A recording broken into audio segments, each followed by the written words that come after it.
Lord of the Mysteries is actually very simple and easy to understand. I'm just kidding. I am about to watch it for the first time though, and I don't expect it to feed me all the answers in the first few episodes, especially when the word mystery is literally in the title. So yeah, I'm perfectly comfortable not immediately understanding everything. I may not be a rocket surgeon, but I have seen a ton of anime, so it can't be that confusing, right? How complicated can it really be?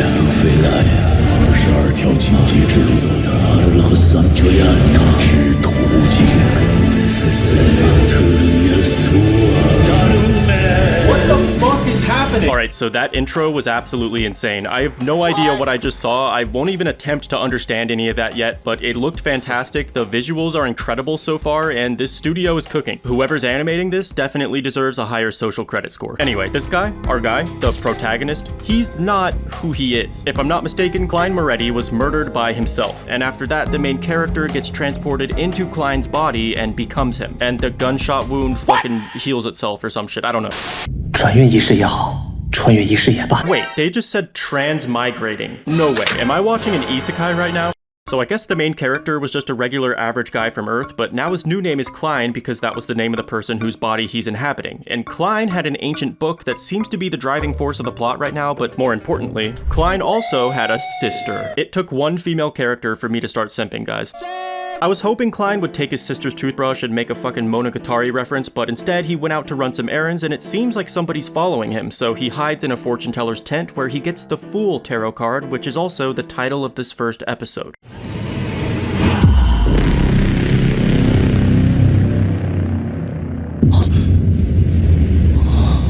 What happens next was so fucking crazy, I actually had to rewatch the entire episode from the beginning just to understand it, but I think I got it now. Back on Earth, our main character thought he was doing a good luck ritual, but it turned out to be a transmigration ritual that sent him here. I don't know how he ended up in Klein's body, but he tries doing the same ritual again, hoping that it would send him back to Earth, but instead it sends him to this gray fog dimension. And somehow he accidentally summons two random people as well, so he appears to have tremendous power in this realm. He's able to manipulate things and create structures by using this gay fog. But instead of being all shy and confused like every other anime protagonist would, Klein adapts immediately and starts fucking aura farming.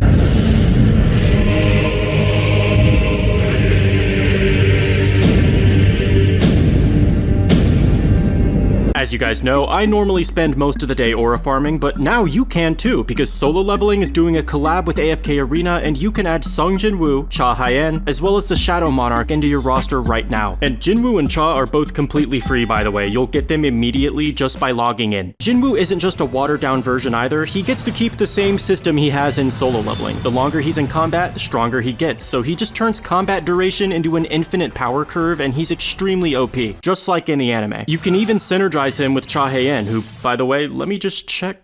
Yep. Still hot. Jinwoo doesn't always have to deal with enemies personally though, so if you activate his Shadow Auto Crusher mode, you don't even have to do anything. You can just summon a shadow army and sit there aura farming while they kill everything for you. It's the perfect thing to do while you're in a meeting, doing homework, watching hentai, or sleeping. Jinwoo could literally beat this game without even playing it. And that's not all, you also get 10 free summons daily during the first month, totaling over 1,000 free summons, and you can even get a free rare summon by completing daily quests. So download AFK Arena right now with my link in this video's description to check out this insane collab with Solo Leveling. You can also download it with my QR code on the screen and use my gift code as well. You don't want to miss out on this event. Thank you again to AFK Arena for sponsoring this video.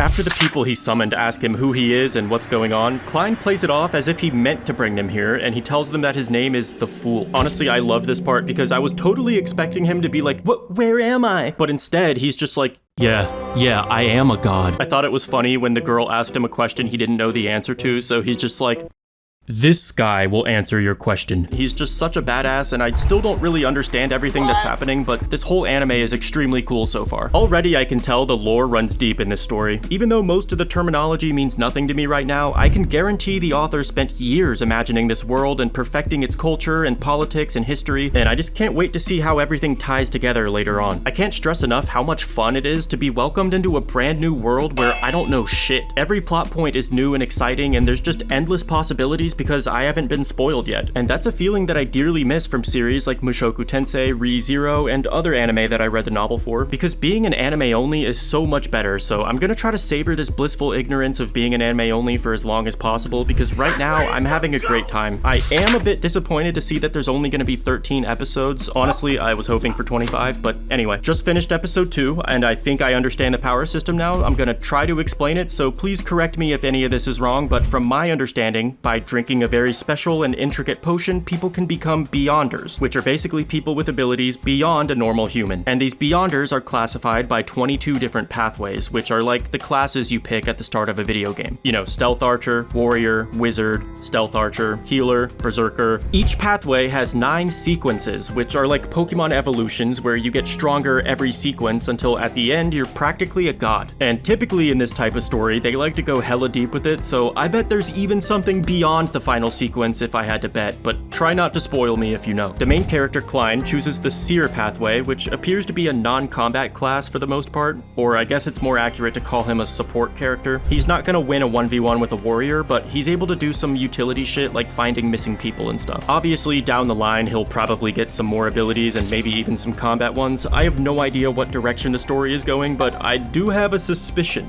a bit of a game theory if you will. I think our main character isn't just a sequence 9. There's just something about him that feels more special than that, especially in the Grey Fog realm where he's definitely more powerful than a sequence 9. I don't know. Update, I just watched episode 3, which got really bad reviews for some reason. I think people were review bombing it because they like to hate on whatever's currently popular at the time, but that was probably one of the best anime fights I've ever seen. Animation absolutely popped off, and seeing all the different abilities each character has is just amazing. So far, I really love this anime. Alright, so episode 4 was good. It is getting a bit more confusing though. I know it's a mystery anime with the word mystery in the title, but sometimes I'm so lost that it feels like I'm watching the second season of an anime that I didn't watch the first season for. Honestly, the ending scene of episode 4 with the upside down floating goddess or whatever was one of the coolest things I've ever seen. I think they said it's called the True Creator, although it probably would have hit a lot harder if I knew more about it. I think the problem actually is not the anime itself, but our expectations. We've gotten so used to understanding every anime after just watching it once, and this is a different kind of anime that most people are unfamiliar with. Elden Ring, for example, is my favorite game of all time, except it's borderline impossible to understand the story just by playing it. Understanding the lore of Elden Ring requires multiple playthroughs and heavy external research just to begin to understand it. It's not just about a tarnished becoming Elden Lord, it's about a number of invisible outer gods competing for influence over the lands between, but you would never know that just from playing the game once because it chooses not to shove it in your face. And I think Lord of the Mysteries is similar, where you could just watch it and enjoy the beautiful animation, but if you do a bit of independent research outside of that, you'll probably end up enjoying it a lot more. Honestly, the biggest problem I have with Lord of the Mysteries is not the pacing, it's actually as simple as the speed of the subtitles. Sometimes it feels like they expect you to read 2 full paragraphs of dialogue in less than a second, and while I have no problem pausing or rewinding, there's a lot of people out there who just won't do that for whatever reason. So unless you know Mandarin, I think the subtitle speed is an unnecessary barrier to understanding this anime. The English dub could probably fix this problem, but a lot of people just refuse to watch dubs, so it's just a different kind of anime, and you're not supposed to watch it the same way you watch a high school rom-com. Aside from being confusing though, this anime is absolutely incredible. The fight scenes are so good, the visuals and animation are phenomenal, and it also has some of the best music I've ever heard in an anime. I mean, the fact that something I don't even understand is capable of keeping me this enthralled with it is a pretty impressive indicator that it's probably peak. So would I recommend this anime to a broad audience? Absolutely yes, but that recommendation does come with a disclaimer. If you just want to watch some cool fights with good animation, don't worry because there's plenty of that. But if you plan on analyzing and deeply understanding this anime, then that will require some effort on your end. It's not one of those anime where you can get distracted for a second or text on your phone while watching, because it really feels like if you miss a single line of dialogue, it might be detrimental to your understanding of the series, which makes me wonder, how badly is Crunchyroll butchering the subtitles? I remember they ruined a couple plot points in Re:Zero by having bad subtitles, but this anime is a totally different level. I mean, it feels like every other word needs to have a hyperlink to a fucking wiki page, so I can't even imagine what the novel readers must be going through with Crunchyroll. Anyway, I really like this anime, and so far it's probably gonna be god tier in my upcoming tier list video, so make sure you subscribe so you don't miss that. Thank you as always for watching. I'm out for now.